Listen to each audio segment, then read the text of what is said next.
ሩትዬ ትላንት ማታ እንግዲህ ጁአናም እያለች መታ ነበረ። ጁአና ምን እንደሆነ ወይም ደግሞ ለማን እንዳለች መልስ ሰጥታለች። ዛሬ ደግሞ ማለት ነው። እና እኛ አልተለያየንም፣ እናንተ ምን ሆናችኋል የምትንጨረጨሩት? ብንለያዩ ኖሮ ለምሳሌ አሁን ከ8 ቀን በፊት ነው የኔ ዩቱብ ላይ ቪዲዮ እየተለቀቀው።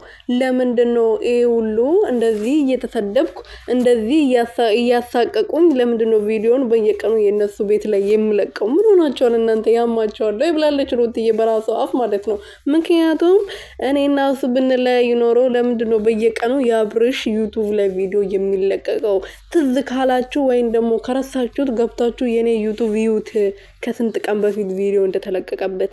ብንለያይ ኖሮ በየቀኑ እኔም ብር ስለሚያስፈልገኝ የሱ የራሱ ስለሆነ በየቀኑ በየተራ እንለቅ ነበር። ግን የራሴ የአብርሽ ማለት የኔ ስለሆነ የኔ ማለት የአብርሽዬ ስለሆነ ለዛ ነው ቪዲዮውን የአብርሽ ዩቱብ ላይ ብቻ የምንለቀው ብላለች። ይሄን ደግሞ ማረጋጋጥ ከፈለጋችሁ ቤተሰቦቼ ማለት ነው፣ የኔ ውዶች ማለት ነው፣ ገብታችሁ የሩቲ ቪዲዮ መቼ እንደተለቀቀ ከ8 ቀን በፊት ማለት ነው፣ የምሬ ነው፣ ከ8 ቀን በፊት ተለቆ ተለያይቶ፣ ሩቲም እኮ እንደዛው ገንዘብ ያስፈልጋታል አይደለ? የሚሰሩት እዛ ጋር ተሰድባ እንደዛ ከወንድ ጋር እንደዛ ሆና ምናምን ሰርታ ልታገኝበት ነው አይደለ? ስለዚህ የአብርሽ ማለት የሷ ስለሆነ በደንብ የሚቆጥረው ዩቱብ ላይ ነው ቪዲዮ እየጫኑ ያሉት ማለት ነው። ሰላም ሰላም ቤተሰብ እንዴት ናችሁ? ልይ ደህና ናቸው የኔ ወርቅና ውድ የሆናችሁ ቤተሰቦች ማለት ነው።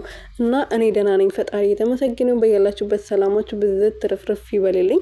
እና ሩትዬና አብርሽዬ ተለያይቷል ብላችሁ የምታወሩ ብዙዎቹ አላችሁ። እና ድራማ መሆኑ ይሄ ቪዲዮ ሰሞኑ የአብርሽ ቤት ላይ ብቻ እየተጫነ ባለው ነገር ማረጋገጥ ትችላላችሁ። የተለያዩ ሰው ደግሞ እንደዚህ ሊያደርግ አይችልም። ምክንያቱም ሩቲ የራሴ ህይወት ጀምሬያለሁ ካለች የራሷ ህይወት ለመኖር ስራ ያስፈልጋታል። ስራ የሚያስፈልጋት ከሆነ ደግሞ ስራ እየሰራች ቪዲዮ እየጫነች ስለሆነ የአብርሽ ቤት ላይ ብቻ አይጫንም ነበረ።